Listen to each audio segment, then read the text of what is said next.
Thank you. Shalom, everyone. Great to see you all. And we are studying Toldot this week. This week, I'm selecting the theme of this very peculiar, I'm saying it's peculiar because to any enlightened modern parent, preferring one child over another is really not a good thing. We all kind of get it, that you have to love your children equally. And I suppose we get that we love each of our children in different ways. But for most of us, we would say that how can you measure the love of one child over another child? How could you make a preference of one child over another? It sounds to me, it sounds to almost everyone to be cruel to say I prefer one to the other. I suppose in the cruelest manifestation of that, that was the central theme of Sophie's Choice, really, in the most horrific, novelistic literary depiction of that, choosing one over the other. But maybe it's not so far from the surface, and maybe there is something deep and authentic and true and honest about it if we were to inject ourselves with truth serum and ask, well, is there, do you, maybe it's just that we don't want to admit it, or maybe it's too frightening to admit that this could be a truth. And so this is the text that has really inspired my thinking this week, and this is early on in the text, and I'm calling this class, He Loved Esau, She Loved Jacob. Everyone see what's on the screen? Yeah. Okay, so the text is as follows. Ve'ela Toldot Yithzk. This is the story of Isaac, the son of Abraham. Abraham begot Isaac. Isaac was 40 years old when he took to wife Rebekah, daughter of Bethuel, the Aramean of Padan Aram, sister of Laban the Aramean. Isaac pleaded with the Lord on behalf of his wife because she was barren. And the Lord responded to his plea, and his wife Rebekah conceived. Okay, so that we're familiar with all that part of the story, right? That we recall from this past week, the great romantic encounter of Isaac and Rebekah, and that he loved her after the death of, and he was comforted by her from the death of his mother, and that, but we learned, of course, that she is barren, like Sarah, like Rachel. This is obviously a very important theme in the Torah, and he prays for her. And sure enough, God responds and she conceives. The conflict between the two brothers starts already in utero, but the children struggled in her womb. And she said, if so, why do I exist? Beautiful line, which is, I'm in, what's the point, God? I'm having so much trouble. She went to inquire of the Lord, and the Lord answered her, 2 nations are in your womb, 2 separate people shall issue from your body. One people shall be mightier than the other, and the older shall serve the younger. So she gets an oracle, basically. This is an oracular statement from God, wherever she inquired of God. And classic to all oracular statements, it can be read with great ambiguity. That is to say, Ul'om mil'om yematz v'rav ya'avod sa'ir, which means that the older shall shall serve the younger, or the younger shall serve. Right? It depends how you put the syntax in the statement, and we're not going to dwell on that. The point is, though, that already the oracle gives the sense of rivalry between the sons, as is the in utero problems that she has. Okay, when her time to give birth was at hand, there were twins in her womb. The first one emerged red, like a hairy mantle all over, so they named him Esau. Then his brother emerged holding on to the heel of Esau, so they named him Jacob. Isaac was 60 years old when they were born. Then it tells us immediately that they grew up. When the boys grew up, Esau became a skillful hunter, a man of the outdoors, but Jacob was a mild man who stayed in camp. Isaac favored Esau because he had a taste for game, but Rebecca favored Jacob. In Hebrew, it's just a little stronger, and you'll give me the second for the Hebrew. Vayehav Yitzchak et Esav, ki tzayid befiv. So in English, we've translated here, he favored Isaac. In it's probably more precise to say he loved Esau. Isaac loved Esau. He adored him. He was loyal to him. And all of the different valences of the word ahava, which we have talked about in previous times, it's he loves, he has an emotional attachment, but he has an attachment of loyalty to him in a way that he doesn't have for Yaakov. Or does he? This is really the critical interpretive question, one of them at least, is what does he know about Esau? Why does he love Esau? And the text says something like, he loves Esau ki tzayid befiv, which is another phrase that's very difficult to translate, which means because game was in his mouth, which we have said he had a taste for game, or there may be something even more profound going on here. So what our classic interpretive strategies are, we say that Isaac seems to love Esau because he loves this adventurous streak in his character.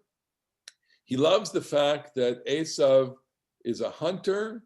He loves the fact that Esau lives outdoors. He loves the fact that every time Esau goes out to hunt, Isaac gets something good when it comes back. And so there is a sense that Isaac has had some deficiencies in his life. The only thing that we know of Isaac, we know that he is bound by the land. We know that his father nearly sacrificed him.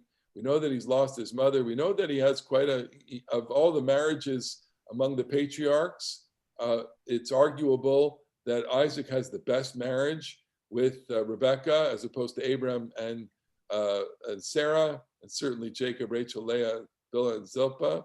I mean, the fact that Isaac only has one wife ought to be enough of an indicator that the marriage was a good marriage, that there is an indication that he loved her, that there is an indication that they have a very playful sexuality between the two of them. That's certainly indicated in one of the minor stories that is in this parsha, that Avimelech sees Isaac mitzachek et Rivka ishto.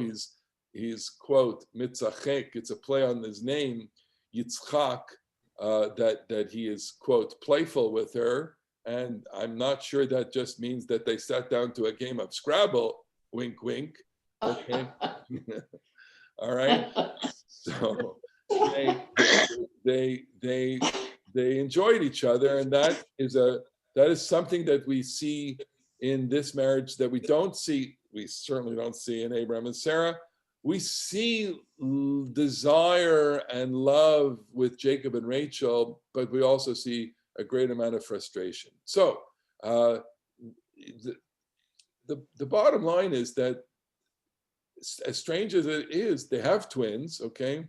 And they each gravitate to a different twin. And that itself, I think it doesn't only cause the modern reader some kind of difficulty, I think it causes even an ancient reader some difficulty. Because if you've read the book of Genesis over and over in the course of your life, you realize that favoritism to children doesn't really work out well, especially as far as when you get to the story of Joseph, when Jacob prefers Joseph. I mean, that causes tremendous enmity among the brothers, to the result that they want to kill him, they sell him, and the whole story of the family moves from there. I mean, you could argue, yes, of course, that enmity was necessary in order to move the plot along, and that without that enmity, everything would have all turned out right. We would never have been slaves, etc. But this is our big question about life. I mean, there's no perfect family and no perfect relationship between parents and children, other than, I don't know, maybe the people in this class right now. But you know, there is a certain reality that you know, life is difficult, that children turn out in ways that we don't expect them to turn out, that we have relationships that are fulfilling and disappointing in our children, and that we all manage that. And that's where the stories of our life play themselves out. So what is refreshingly honest and truthful in the Torah here is that it just basically says, it relates a truth. One parent loved one, the other parent loved the other. It gives us a reason for why Isaac loved Esau. We interpret from the fact that it says kitzayid befiv, that there was something about that character that he loved, that it wasn't only the meat, but he loved something adventurous. He loved something outdoorsy about his son. He was, you know, he was proud, devoted, loyal to his son in a way that he wasn't to Jacob. That at least tells us the plain meaning of the text. Rivka here loves Jacob. It doesn't tell us why she loves Jacob, but it tells us that he was Ish Tam Yoshev Ohalim. So the reader, all of us, infer from the characteristics of Jacob that he was a, how does it describe? A mild man who stayed in camp, Ish Tam Yoshev, that she liked that, and therefore she gravitated to him over Esau, that she gravitated to the domestic, tranquil Jacob, as opposed to the hairy, gregarious, adventurous, blood, you know, hunter Esau. And that's the basic understanding here. And as I said, you know, what is so rich about the text is that it raises all these questions, which is, you know, some of which are like, why? What's the point here? And so we'll go to, you know, some of the classic interpretations here. One from Breshit Rabbah, and of course there's a whole cluster of rabbinic interpretations that say that you know, that Jacob was Ish Tam Yoshev Ohalim, that he studied in the yeshiva of Shem and Ever. It gives a bit of an anachronism that there was an academy during the time of Abraham, the academy of Shem and Ever, and that Jacob was a Torah scholar, and that sitting and dwelling in tents is simply another way of saying that he was contemplative, he was a student, he was a scholar, and he studied the Torah. And of course, that's an anachronism because the Torah doesn't emerge till generations later. And you know, the rabbis play with this idea over and over again, saying that the patriarchs observed all the Torah, and that they observed, you know, all the commandments, and etc. When of course the Torah itself gives no evidence that they observed the Torah. But the sages have a way of projecting, it would be retrojecting, projecting into the past, an idyllic past onto the patriarchs for the sake of their audience. And the major purpose here is that what emerges later on in the course of the experience of the rabbis is that each one of these individuals becomes a symbolic archetype of a larger entity, namely Israel and Rome.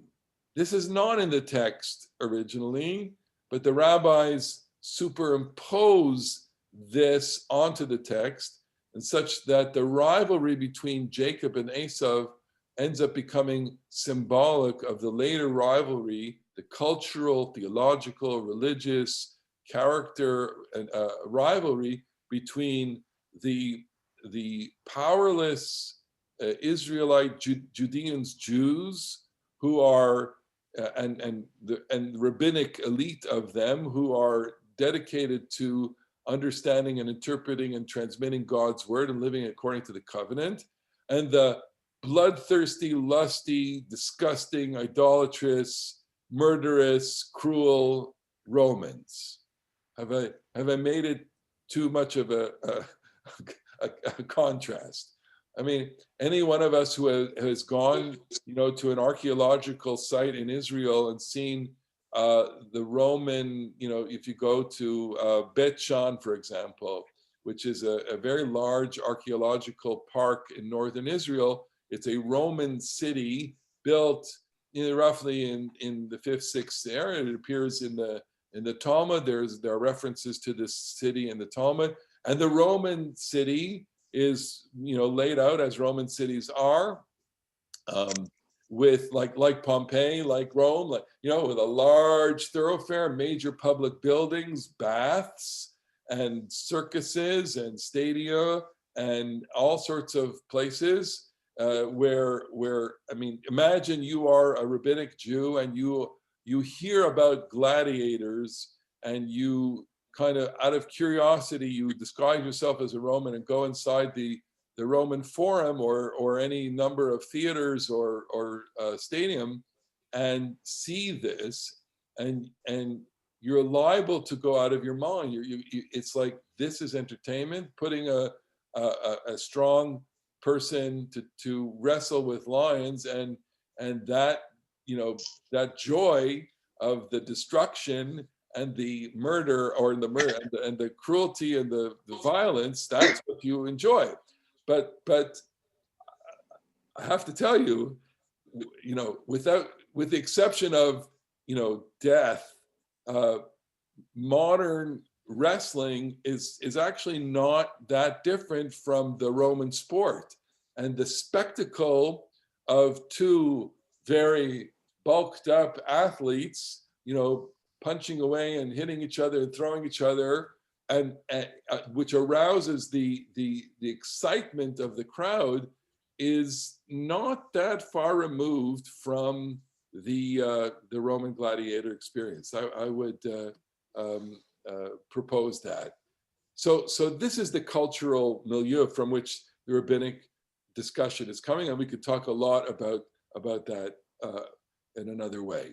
So the rabbi is saying, Vayahav Yithzk et Esau ki tzai b'fiv. He loved Isaac because he had taste for game. And I'm assuming that this is an Aramaic like saying, Kopara tava lefume v'chaza tava lepume. It's really kopada, which means a meat. He liked meat. He liked his wine. That's the point here. He there's something about Isaac that he you get the sense here. I read this line, Kopara tava lefume v'chaza tava lepume. It's like, this is a guy who liked to go to a steak restaurant, sit, have a beautiful steak, sit with a beautiful glass of wine. I mean, what could be better? What could be more enjoyable than having a steak dinner with a glass of good red wine? So Ruth, you have a question. Are you your hand up there? Yeah, I did. Well, I just wanted to go back to Ish Tom. How is Ish Tom like mild-mannered, like Clark Kent, he's supposed to be mild-mannered as opposed to Superman. Why is it that instead of like the third of the fourth sons? Why is it not simple-minded? So it's a very good question. And here again, we are getting into this whole idea of, it's a lexicographical, study, which is what is the meaning of these words. And just like the Oxford English Dictionary has meaning 1, meaning 2, meaning 3, so there is a meaning of tam as kind of whole, and tam as almost perfection, and there is a meaning of tumimut as a kind of all, it's equivalent or synonymous with shleimut, which is a fully integrated person. Later Hebrew probably has tam meaning exactly what we have in the Haggadah, which is the simple son. Tam. He's a tam. He doesn't ask much. Mazot. He doesn't really want. he's a Tom. And then of course that I think becomes the predominant meaning, because the Haggadah exerts an enormous influence on Jewish imagination and Jewish language, so that, for example, you get to Yiddish and it's Gimpel the Fool, which in Yiddish is Gimpel Tam, Right. which is a Basheva Singer story, one of his classic stories. I am Gimpel the Fool, and you know, that is a translation, probably not a great translation, although it was a Saul Bellow translation. Gimpel Tam is not Gimpel the Fool. By the end of the story, Gimpel Tam, all he wants to do is eat a roll with butter. I think that's the Right. Yes. Yes. Yes. I think Basheva Singer is a little more sophisticated than calling him a fool. He wants to make him he's a simpleton, but even simpleton is, see, we don't have an English word for this. What is a blameless creature? An innocent, that kind of thing. Okay. Then so I'm going to go on. Rivka ohevet et Yaakov. She loved Yaakov. The more she heard his voice, she added her love upon his. Okay. Not exactly sure I translated this properly, so I'll ask for comments here. Kol shahaita shomat kolo. The more she heard his voice, haita mosefet lo ahava al ahavato. She added to him love on his love. So I'm not sure if the his love is Yitzchak's love or the his love is Jacob's love. It wasn't clear to me who the reference is to, which love it is. In other words, but for me, it was more important to say, the first part of that little sentence was more important. Kol she'ayta shomat kola, hayta mosefet lo ahava. The more she heard him, the more she loved him, which is a kind of, I don't want to be too critical here, but it almost says the mother is enthralled with the son, and the mother can't get enough of the son, and okay, that's great, and that she just becomes more and more enthralled with him. It doesn't feel right, but maybe it is right. I don't, it's, of course, yes, you can love your child more and more and more. But is that dependent on what the child says? So how is there a better way to refer to this, to describe this? I'm not sure. Without being critical, what it means is that she loves him. She loves him, and she loves him more with each and every passing day. I would put that in well, our it idiom. could also. But in our idiom, I would say, yeah, she loves him more. Tova, go ahead. Sorry. Well, I'm just saying, yeah, I can see that very easily, because I can even see it in my own sons, okay? Since I'm so close to them now, that every passing day, I am surprised by good stuff. There you go. Now, okay. And that's how you love them more. You can be surprised by terrible things, but if you also, I think that's what it is. Each time he was growing a little bit, she found better things in him. What I don't understand is how did what's his name, Yithzk, love the son that was so cruel? Wasn't he cruel, the other son? I agree with your question, Tova. I think I think the characterization of Esau as cruel is unfair, and okay. And we need to hold that is a preconception based on generations of rabbinic commentary. So if we were to strip the text out of all of its rabbinic commentary, we're seeing that he's like, he likes to hunt. Okay, he likes to go fishing, and that's something that appeals to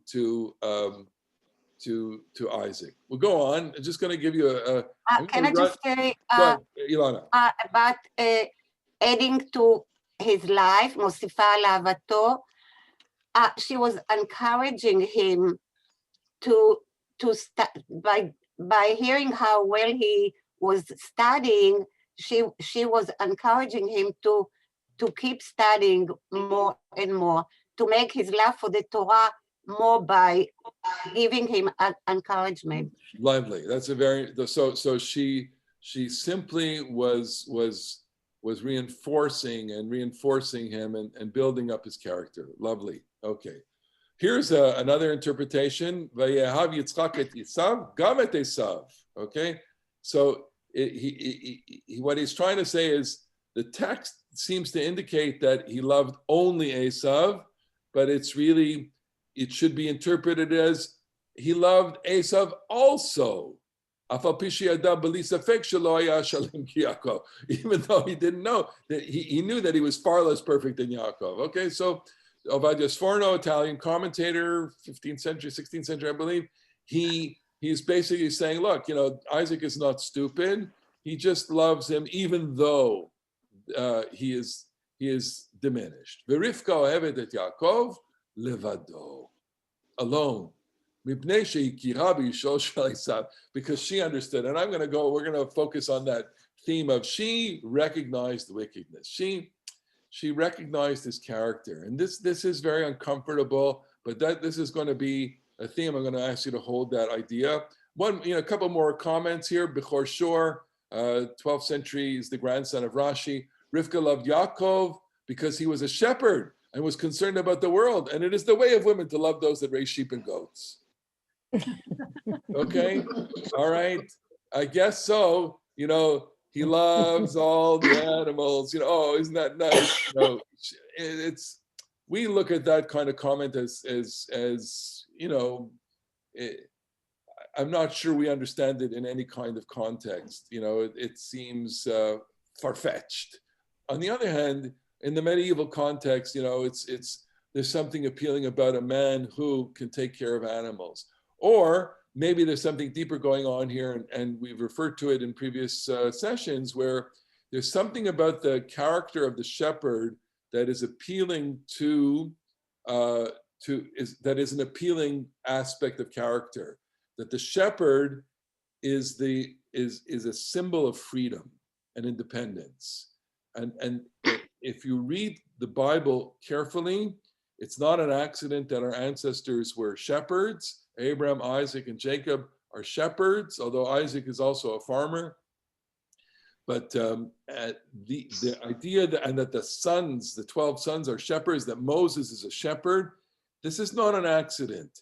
And it's, if you want to say it's a literary type, the literary type means that the shepherd is not confined by space and not confined by the quest for wealth and power in the same way that a city dweller is. A city dweller wants to build up political power and dominance over other people.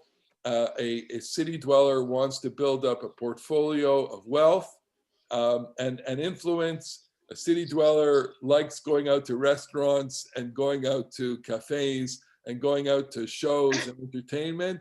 And a person who is a shepherd can spend all day on a mountaintop with a flute and with his imagination and meditation, and also be in touch with reality of the natural world and a host of information that is simply makes city dwelling completely boring to him. Rabbi, Yes, is it go ahead. also true that I visited some shepherds in Israel. They were like, they went away from the whole community, and they said that's how they can be close to God.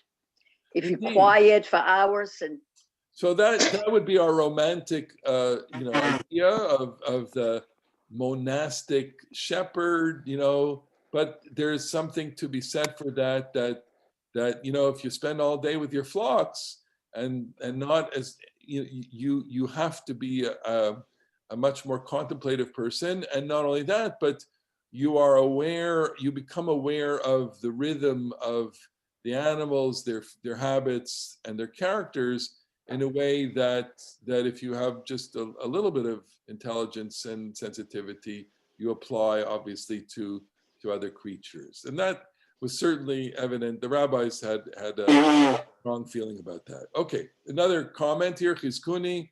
Yitzchak loved Esau in connection with Esau. The Torah uses the past tense to show Yitzchak did not love Esau all the time, but only at times when he provided him with venison. When describing Rivka's feelings for Yaakov, the Torah uses the present tense, ohevet et Yaakov, as their feelings for him were constant. Furthermore, it is the nature of women to love those who live, blah, blah, blah, blah, blah. Okay, and I'm going to skip the, yes, go ahead. Can I say one word about Noach ish tzaddik tamim? Yes. Also, in a positive, complete, like righteous. So tamim is relating to each other. Indeed, very good point. Okay. Rabbi? So we have a whole string of commentary. Anybody else want to comment here?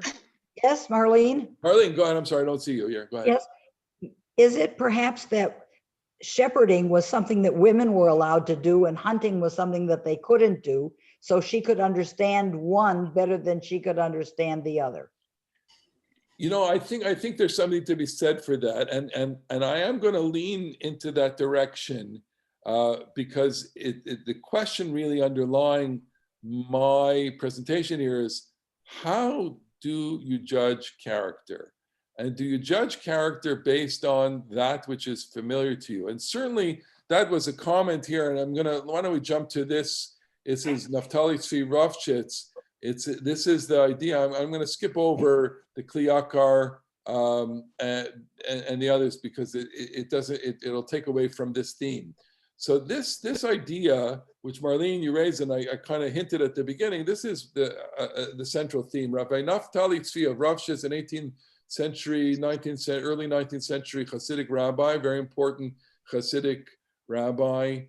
He says as follows: Isaac, who grew up in the house of Abraham, surrounded by the righteous and pure, did not know the ways of tricksters, and therefore fell for Esau's trickery.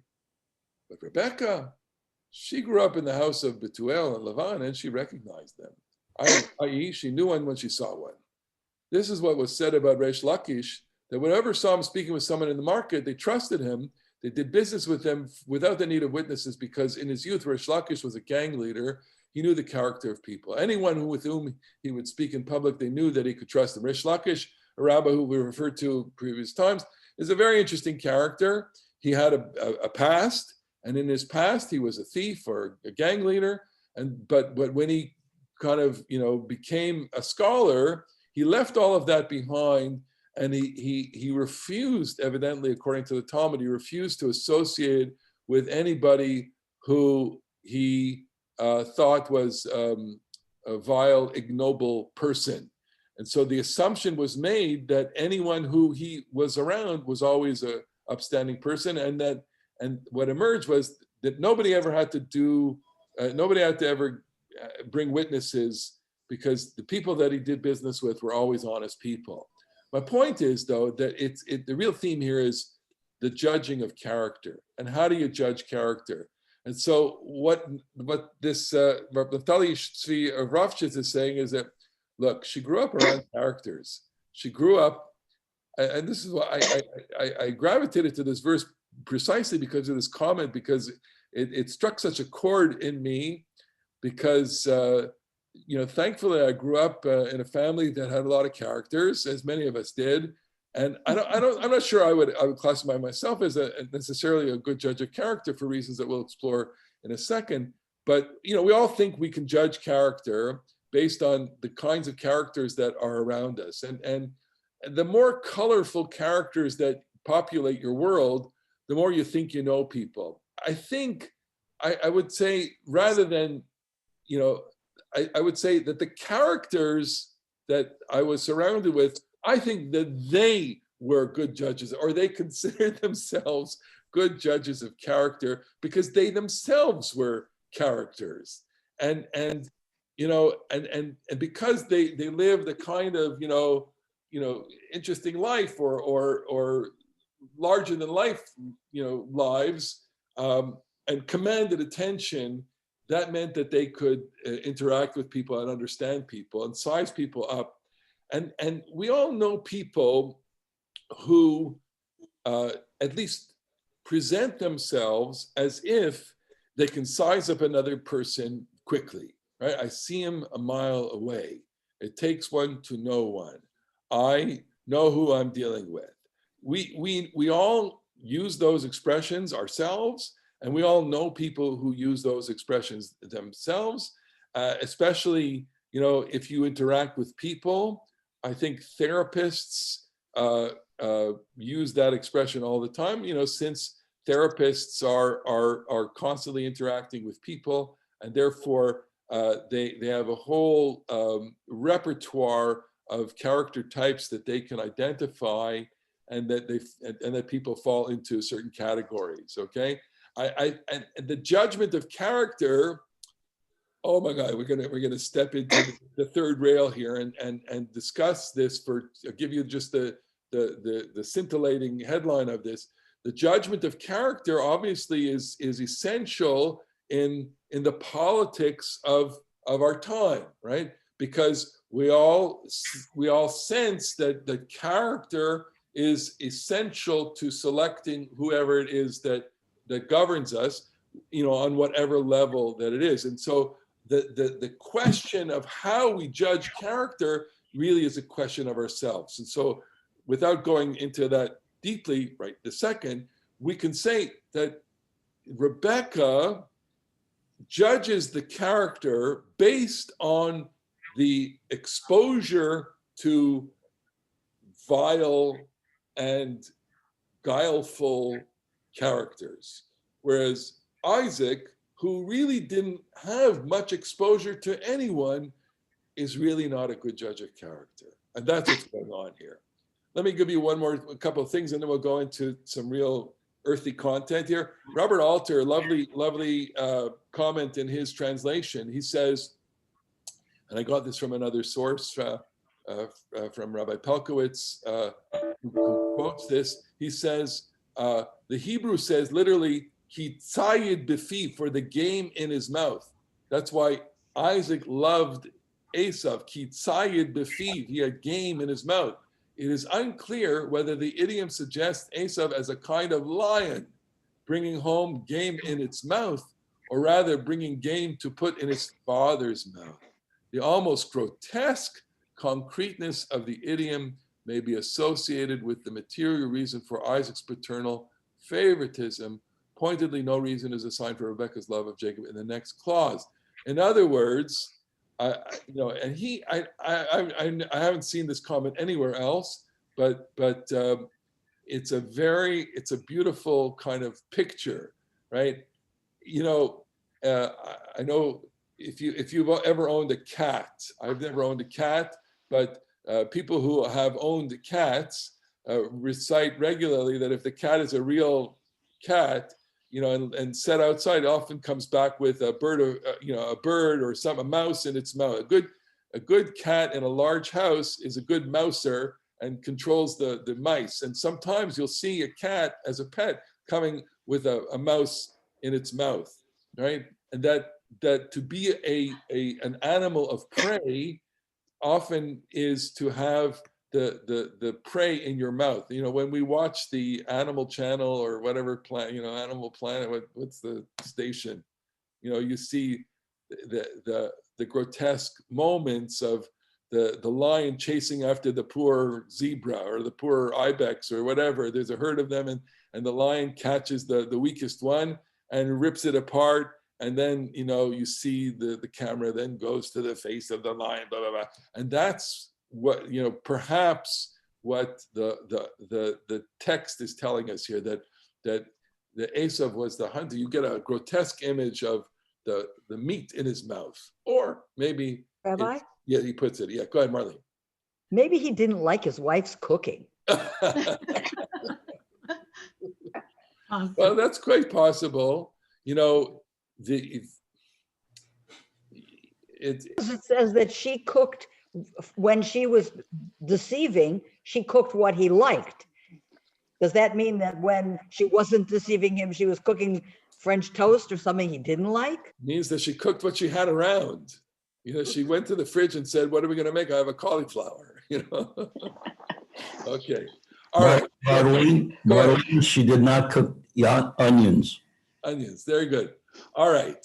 I have another comment, if Sure. you will, please. Go ahead.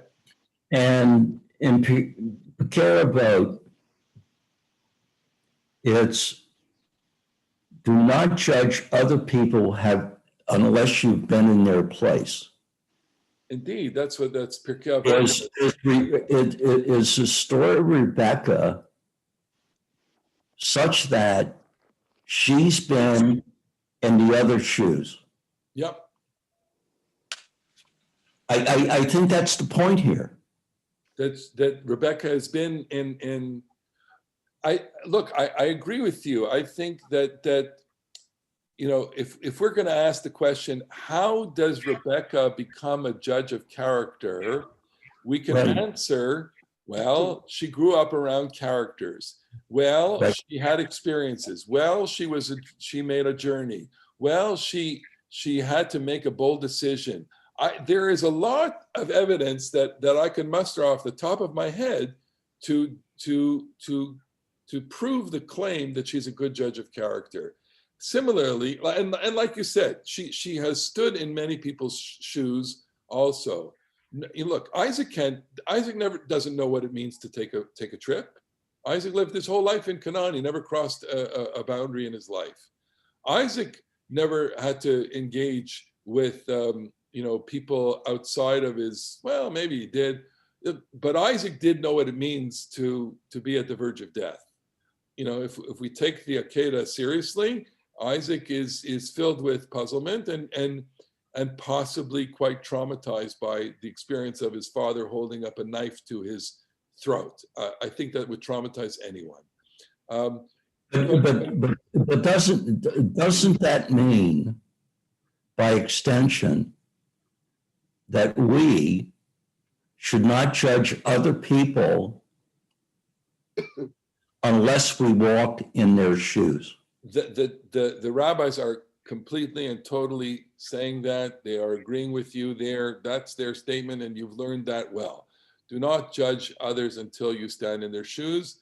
Correct. You have no other frame of reference. Absolutely. Okay. Let's go on. I'm sorry. There are a couple of comments in the chat box which I wasn't able to read. Sorry about that. So, does the difference between EQ and IQ have any relevance to our discussion about character? Most likely, Bob. Okay, most likely. I haven't considered that. Emotional. EQ is emotional intelligence. IQ intelligence. Emotional quotient. IQ intelligence quotient. Let's go to some. So there's an article in Psychology Today. I just Googled. I put in to Google how to judge character. So I come up with a bunch of articles, and this article is about the illusion of asymmetric insight, which talks about that people. The bottom line is, we all have biases. I can send you the link to this. We just don't have time to go through it in depth. But I'm going to put up I'm going to do this instead here. This is a. Hey guys, Practical Psychology here. Can you In this hear? video, we're going to be talking about Yeah. biases. Most of these were researched by Ismanoff TV, who has some great animations on topics like these and other self-development topics, so check them out in the description or when we take decisions. The very first information has tremendous effect on our brain. For instance, I want to sell you a car, and you are interested to buy it. Let's say you ask me what the price is, and I tell you $30,000. Now, if you come back a week later and I say I'll sell it to you for $20,000, this seems like a new, very cheap price to you, right? Because your judgment is based on the initial information you got, which was $30,000. You feel like you're getting a deal. But let's say the first time that you ask me and I say $10,000, and then you come back the next week and I tell you I'm going to sell it to you for $20,000. Now it doesn't look like a very good deal because of the anchoring bias. This is just a very generic use of the anchoring bias, and I don't want a bunch of comments about why a $30,000 car should be sold for $10,000, but another example is trees. What if I asked you if the tallest tree in the world was higher or lower than 1,200 feet? And if so, how tall? The same effect occurs if I asked you to guess out of thin air instead of giving you an anchor of 1,200 feet. The results are crazy.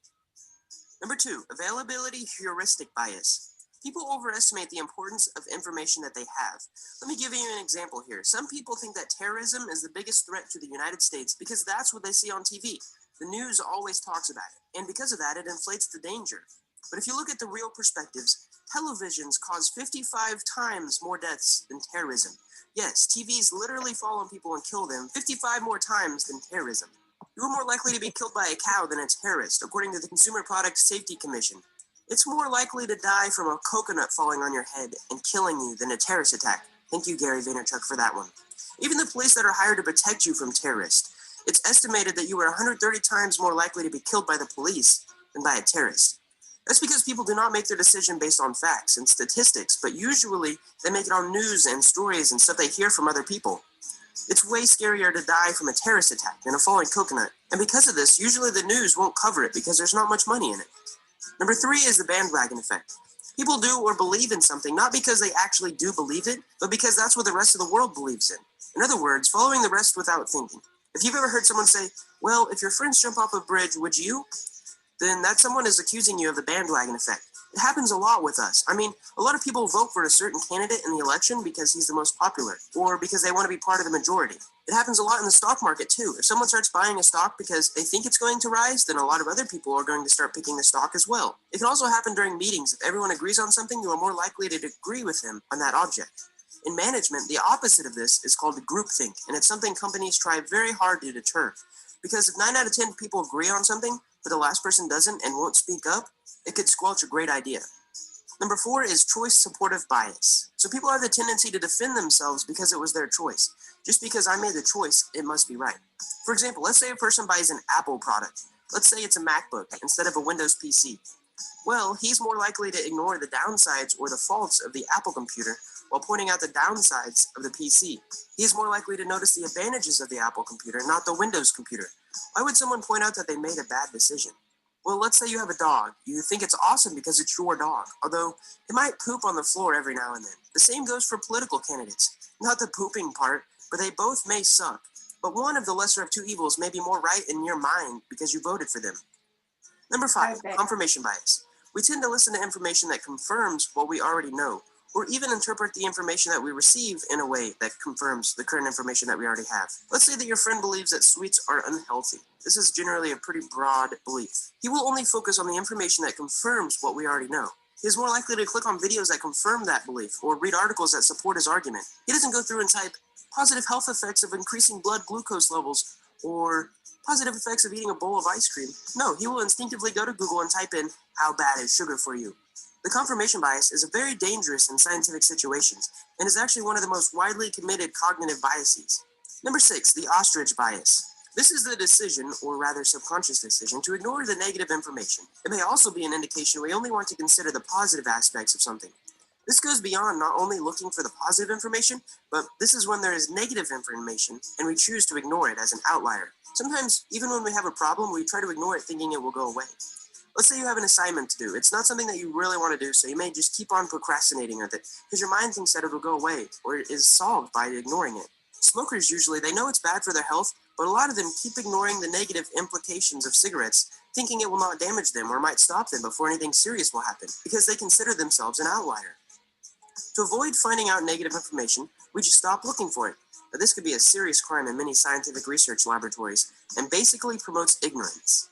Number 7, outcome bias. We tend to judge the efficacy of a decision based primarily on how things turn out. After a decision is made, we rarely examine the conditions that existed at the time of the decision, choosing instead to evaluate performance solely or mostly on whether the end result was positive or not. In other words, you decide whether an action is right or wrong based on the outcome. This goes a little bit into consequentialism, but it goes hand in hand with the hindsight bias. Let's say there's a manager who wants to take the decision. His team and the data are telling him to make one decision, but his gut is telling him to make another decision. Well, he goes ahead and makes the decision that his gut told him to do. And then in the end, it was the right decision. Does that mean it's actually better to trust your gut rather than listen to your team who is advising you based on facts and statistics? Well, that's what the outcome bias is. You take the decision and base the effectiveness of the decision on the outcome, even if it was luck.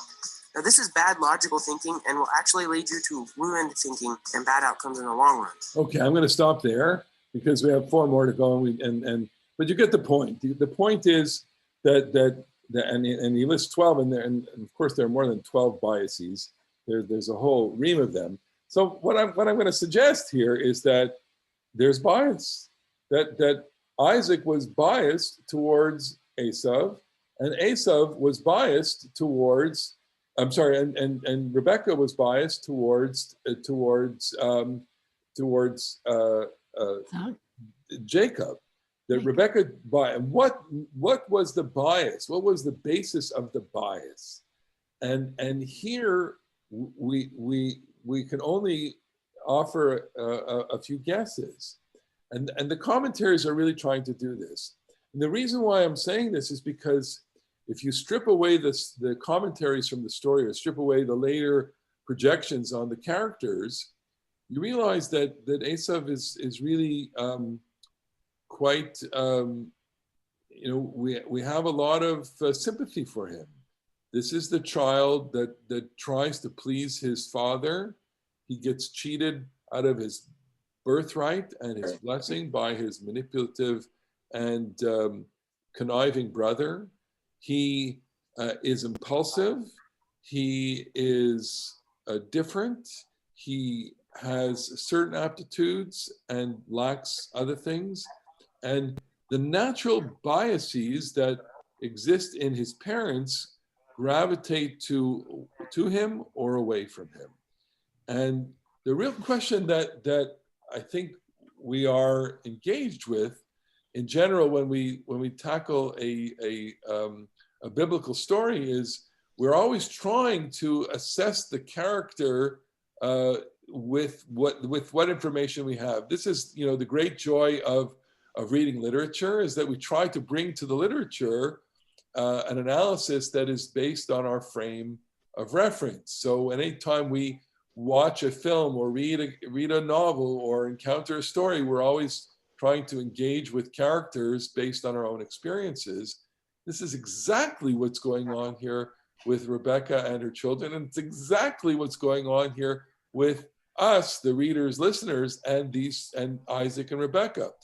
They gravitate to their sons based on their own experiences or deficiencies, and we gravitate to them based on our experiences of our parenting experiences, or our experiences of being children, or our experiences of being around people that have really extraordinary characters. So the question that lingers on from this is, how do you judge character? Are we all inclined to certain kinds of biases? What is involved in negating these biases? When do you recognize that, for example, certain outcomes are you're inclined to certain outcomes or certain kinds of judgments based on latent prejudices or biases, and to what extent we are the sum of that. That's I would conclude with these questions, which I have here at the bottom of this page. Sorry.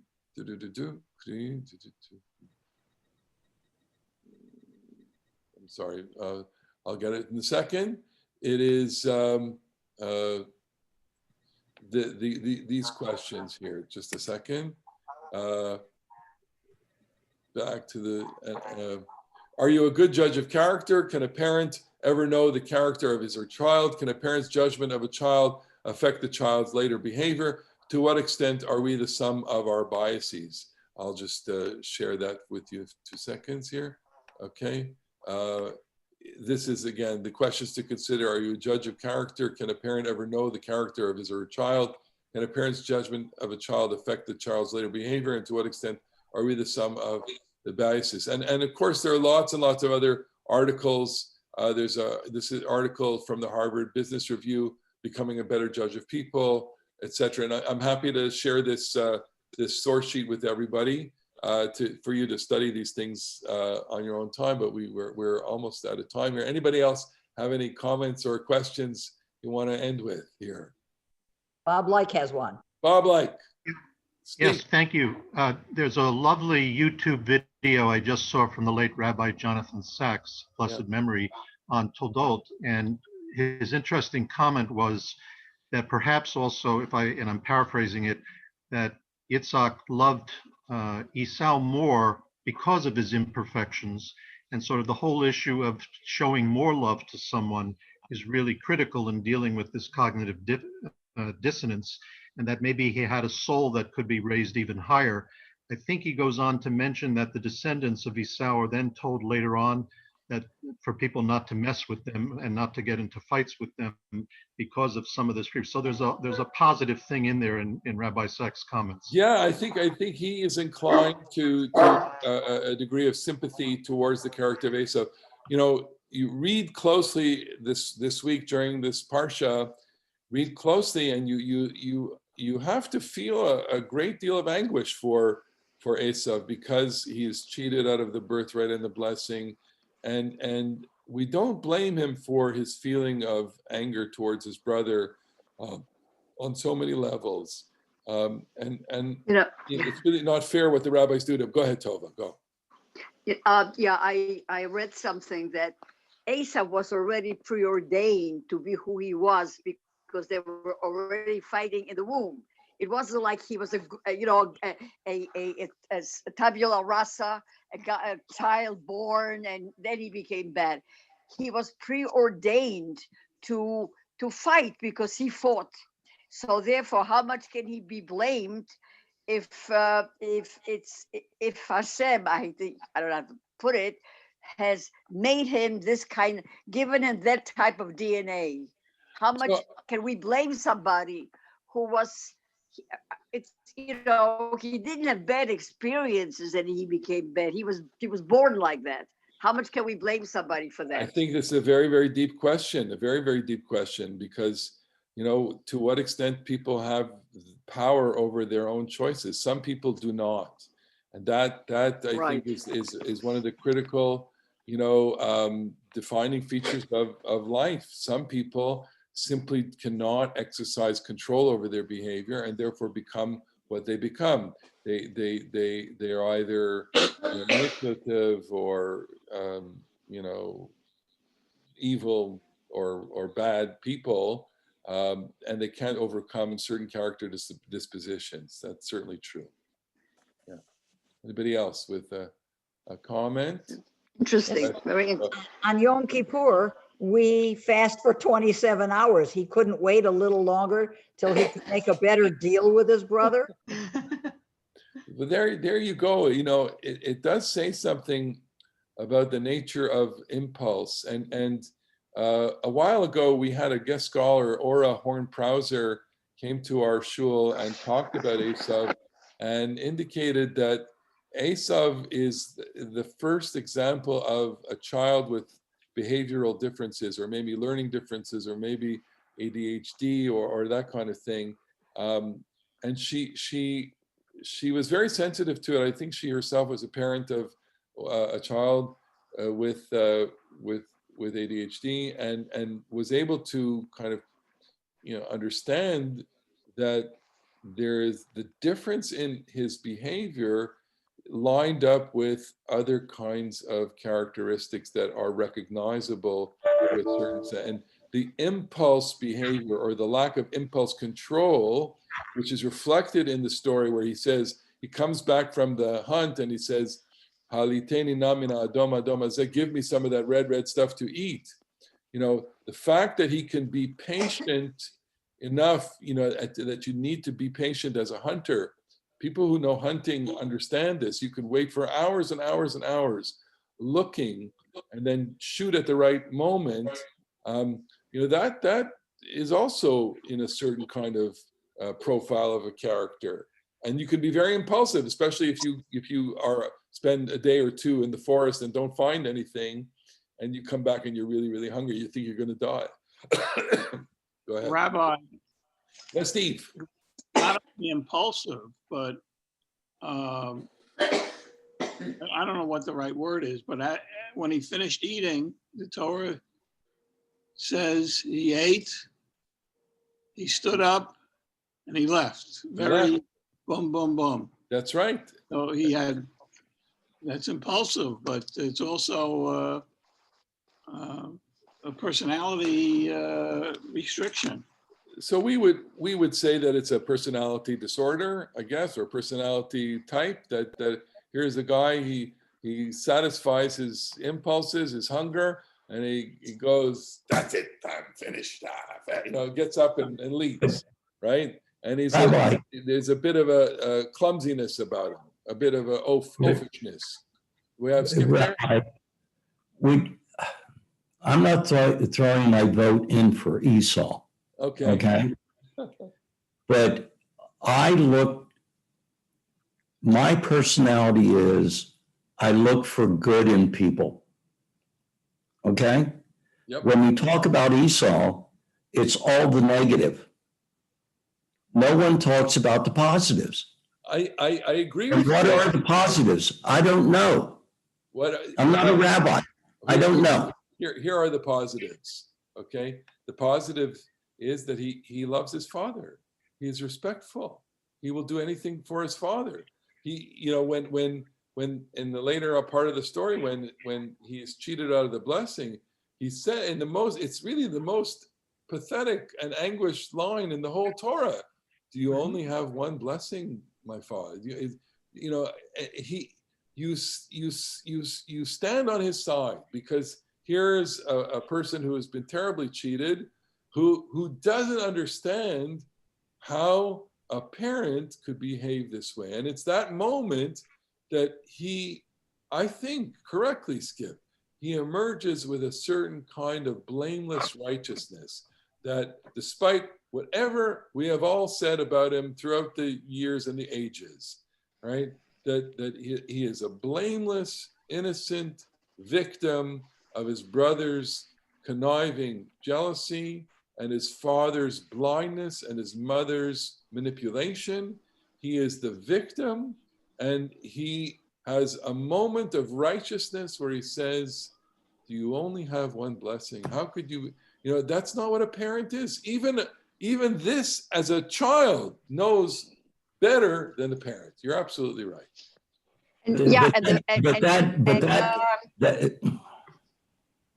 And he's betrayed by the people you trust.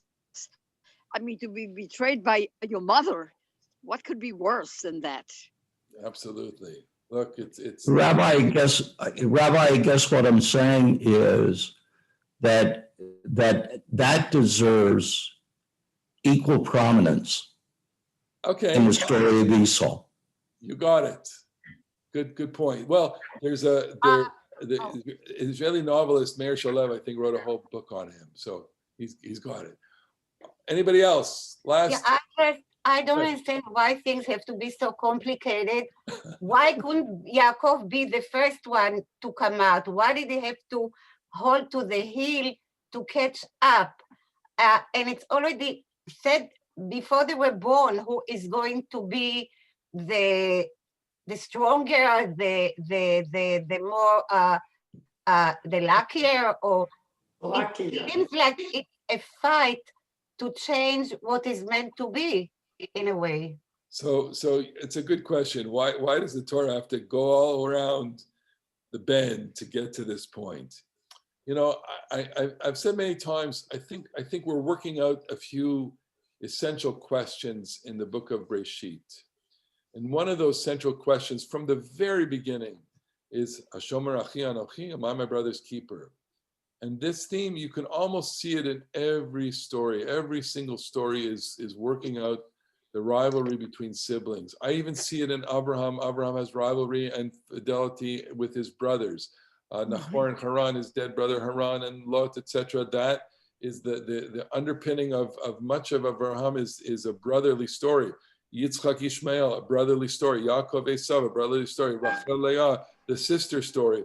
Yosef and his brother, the brother story. And it takes you a whole book to finally get everybody together. The reconciliation of Joseph and his brothers is not only about Joseph and his brothers, it's about saying, if we want to build a people, we have to have relationships with each other. We can't tear each other apart. And this is the great wisdom of the Torah. The Torah is telling us through the book of Breshit that we got to get along and it's projecting into the tribal structure of later kingdom of Israel, the later kingdom of Israel. We all have to work together. I mean, the political statement is, here you are, we live in a country that is filled with different tribes. And at some point we all have to, it's not that we have to set aside our differences. We have to be able to work with our differences and manage together, and figure out a way that we are going to be at the very least loyal to one another as one people. And Genesis is really, if you have to ask me what the summary of it is, that's the summary. Can we be together as a nation? And it takes 4 generations to get this, 5 generations to work this problem out. And to a certain extent, it's an eternal problem. Look at today in Israel with all the parties. Exactly. It's an eternal problem for a people that is such an intense people like the Jewish people. Well, what Okay, happened to the folks. concept of predestination? If what Ilana pointed out, the fact that the brothers were fighting in the womb and one came out later and he was destined to be this kind of a Excuse me. person, can you ever overcome that? How do you know what you are? Yeah. We believe this, this is, again, it's a huge debate within in life and in Judaism. What defines us? What, are we defined by our genetic makeup? Are we defined by our own decisions? And we tend to lean heavily on the freedom of our choice, that there are certain, we may have certain dispositions, but we have the power as human beings to choose our own destiny. That I think is. But in this case, just one sentence, God, what did God really want? Esau or Yaakov to be the one? Wanted Jacob. Well, it ended up being Jacob. The point is, though, that I think that what makes it so interesting is that the oracle is ambiguous. You can't pin God down. It doesn't. We want to say, of course he chose Jacob, and yeah, because in the end he chose Jacob, and therefore it must be all. But there, of course he chose Abel, and of course he chose Isaac, and of course, it all works out that way. But at each and every decision point, there is the freedom of those choices, and that's what makes the Bible very special. What's unclear to me is whether Yaakov and Rivka knew that each had favorites. So I want to answer that is that let's assume that children are not stupid, and that a child is able to sense the parent more than the parent really would care to admit.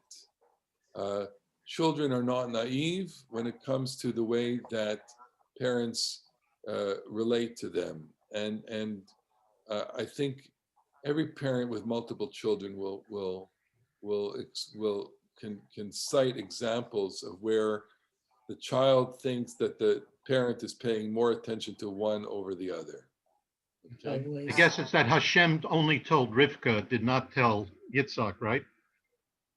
Or the oracle. We hope that she came home and said, I went to ask God what's going on, and this is what he said to me. So she probably told him.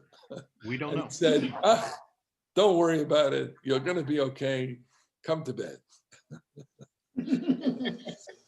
All right, folks.